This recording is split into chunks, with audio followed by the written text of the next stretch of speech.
Sebagai seorang muslim, Abu Nawas sudah pasti mengimani bahwa kelak di alam kubur ia akan didatangi dua malaikat, yakni malaikat Munkar dan malaikat Nakir. Malaikat ini bertugas menguji identitas keimanan warga baru di alam kubur.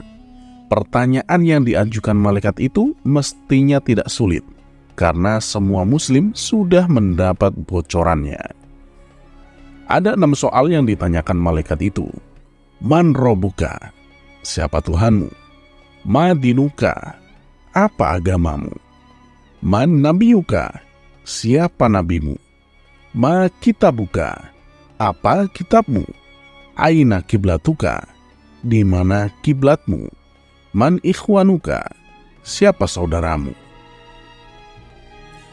Sudah barang tentu Abu Nawas hafal di luar kepala dengan pertanyaan dan jawabannya. Masalahnya adalah dua malaikat yang datang itu melakukan teror dalam menguji. Selain berwajah seram dan menakutkan, makhluk ini amat kasar. Malaikat Nakir bahkan membawa alat pemukul yang tanpa ampun akan menghajar pendatang baru yang salah dalam menjawab. Pokoknya mental dan iman perlu tangguh untuk menghadapi teror seperti itu. Dan tidak semua peserta ujian bisa lulus, biarpun dia cerdas dan hafalannya ciamik sekalipun. Tak ayal, Abu Nawas pun terkadang bertanya-tanya pada diri sendiri. Mampukah ia kelak menjawab pertanyaan kedua malaikat kubur itu? Sedangkan melihat fisik keduanya pun sudah terbayang begitu menakutkan. Abu Nawas memang bukan Umar bin Khattab yang konon berani melawan dua malaikat itu. Saat didatangi kedua malaikat Munkar Nakir, Umar justru balik menggertak. Lalu, siapa Tuhanmu? Tanya Umar. Kedua malaikat itu akhirnya mengenali siapa yang dihadapinya. Keduanya pun akhirnya pergi meninggalkan sahabat Nabi SAW tersebut. Mengingat kisah Umar dan dua malaikat itu membuat otak nakal Abu Nawas terusik.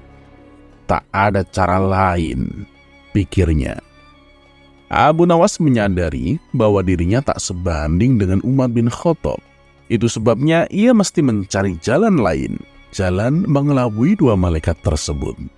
Intinya, Abu Nawas ingin menyiasati bagaimana terhindar dari ujian malaikat Munkar dan Nakir. Abu Nawas lalu memberikan wasiat kepada keluarganya agar saat ia meninggal kelak dikafani dengan kain kafan yang sudah sangat usang.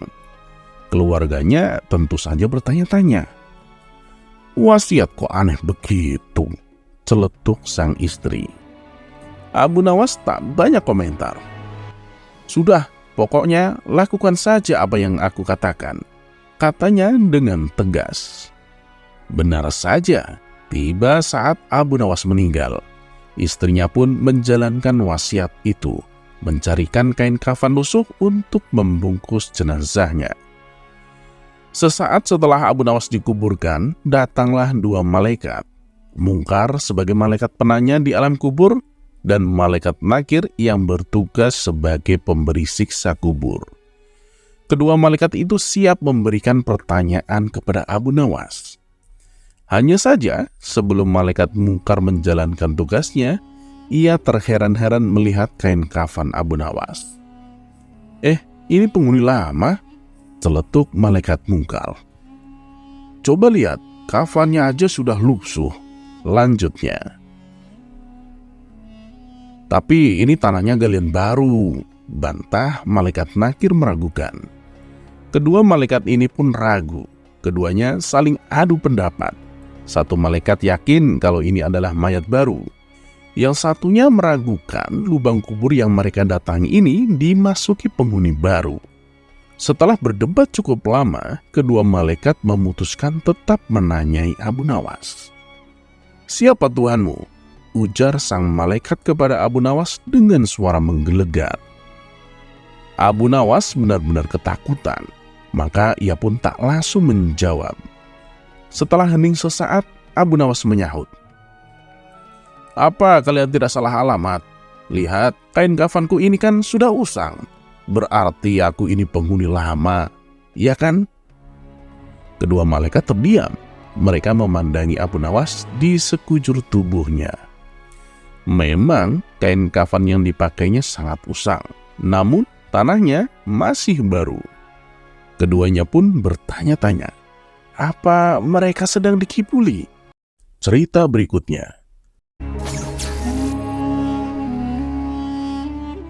Sejak peristiwa penghancuran barang-barang di istana oleh Abu Nawas yang dilegalisir oleh Baginda, sejak saat itu pula Baginda ingin menangkap Abu Nawas untuk dijebloskan ke penjara. Sudah menjadi hukum, bagi siapa saja yang tak sanggup melaksanakan titah Baginda, maka tak disangsikan lagi. Ia akan mendapat hukuman.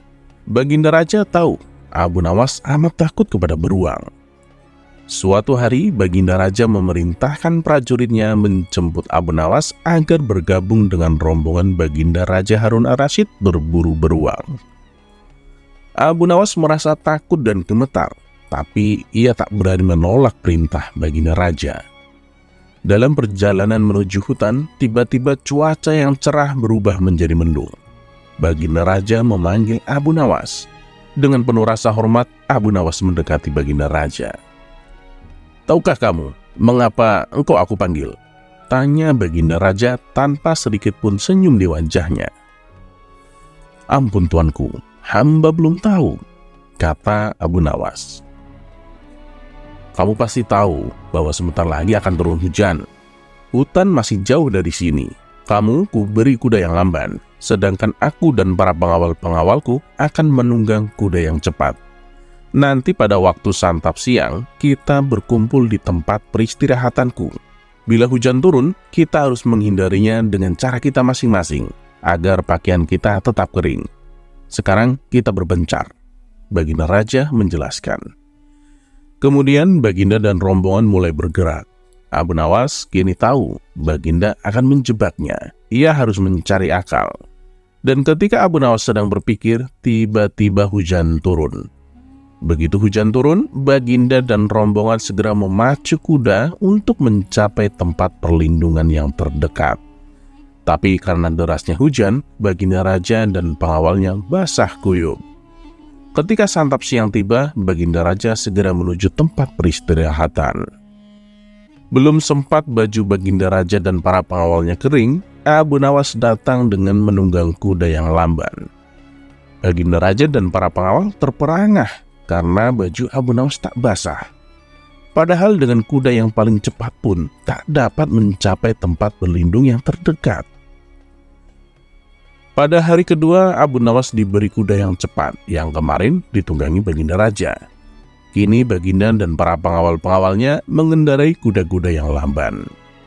Setelah Abu Nawas dan rombongan kerajaan berpencar, hujan pun turun seperti kemarin. Malah hujan hari ini lebih deras daripada kemarin. Baginda Raja dan pengawalnya langsung basah kuyup karena kuda yang ditungganginya tak dapat berlari dengan kencang. Ketika saat bersantap siang tiba, Abu Nawas tiba di tempat peristirahatan lebih dulu dari Baginda dan pengawalnya. Abu Nawas menunggu Baginda Raja. Selang beberapa saat, Baginda Raja dan para pengawalnya tiba dengan pakaian yang basah kuyup. Melihat Abu Nawas dengan pakaian yang tetap kering, Baginda Raja menjadi penasaran. Ia tak sanggup lagi menahan keingintahuan yang selama ini disembunyikannya. "Terus terang, bagaimana caranya menghindari hujan, wahai Abu Nawas?" tanya Baginda Raja. "Itu mudah, tuanku yang mulia," kata Abu Nawas sambil tersenyum. "Sedangkan aku dengan kuda yang cepat tak sanggup mencapai tempat berteduh terdekat, apalagi dengan kuda yang lamban ini," kata Baginda Raja. "Jadi gini Paduka, hamba sebenarnya tak melarikan diri dari hujan. Tetapi begitu hujan turun, hamba secepat mungkin melepas pakaian dan segera melipatnya, lalu mendudukinya. Ini hamba lakukan sampai hujan berhenti." Diam-diam, Baginda Raja mengakui kecerdikan Abu Nawas. Cerita berikutnya. Kisah kocak Abu Nawas seakan tak pernah habis untuk diceritakan. Kisahnya sejak lama sudah banyak mengocok perut jutaan orang di dunia. Meski dianggap sebagai salah satu penyair terbesar sastra Arab, Namun ketika mendengar nama Abu Nawas, yang terlintas di pikiran kita adalah humornya. Dari sekian banyak kisah kocak Abu Nawas, ada salah satu yang juga tak kalah lucu, yaitu saat berdebat dengan tetangganya. Berikut kisahnya. Siang itu, langit terlihat mendung. Awan hitam menyelimuti cakrawala, pertanda sebentar lagi akan turun hujan. Dan benar saja, tak lama kemudian hujan pun mulai turun. Abu Nawas yang rencananya hari itu akan pergi, terpaksa mengurungkan niatnya. Dia lebih memilih duduk di depan rumah sambil menikmati secangkir kopi hangat. Ketika Abu Nawas sedang memandangi hujan, tiba-tiba pandangannya tertuju pada sosok Abu Jahil, tetangganya. Abu Jahil terlihat berlari tergesa-gesa menuju arah rumahnya sendiri. Sifat usil Abu Nawas pun muncul ingin meledek Abu Jahil. "Hai pelit, kenapa kau berlari tergesa-gesa?" teriak Abu Nawas kepada Abu Jahil dengan sebutan pelit. "Biar tidak kehujanan dong. Saya kan pakai jubah yang mahal. Sayang loh kalau sampai basah kena air hujan," kata Abu Jahil balas ngeledek. "Sungguh bodoh. Ada saja orang yang lari dari rahmat Allah," balas Abu Nawas tak mau kalah. "Maksudmu apa Abu Nawas? Siapa yang lari dari rahmat Allah?" tanya Abu Jahil tidak terima. "Loh, bukankah hujan itu rahmat? Kenapa kamu malah menghindarinya?" tanya balik Abu Nawas. Mendengar itu Abu Jahil tidak bisa berkata apa-apa. Ia kemudian masuk ke dalam rumah dan menutup pintunya dengan keras. Sementara Abu Nawas tertawa terkekeh-kekeh melihat ulah Abu Jahil tersebut. Beberapa hari kemudian, ketika Abu Nawas sedang nongkrong di warung, ia merasakan sebentar lagi akan turun hujan. Ternyata dugaan Abu Nawas tepat. Rintik gerimis mulai turun dari langit. Ia pun teringat cucian baju di rumahnya yang sedang dijemur. Saat itu juga Abu Nawas berlari dengan tergesa-gesa agar secepatnya tiba di rumah. Kebetulan saat itu Abu Jahil sedang duduk di depan rumah.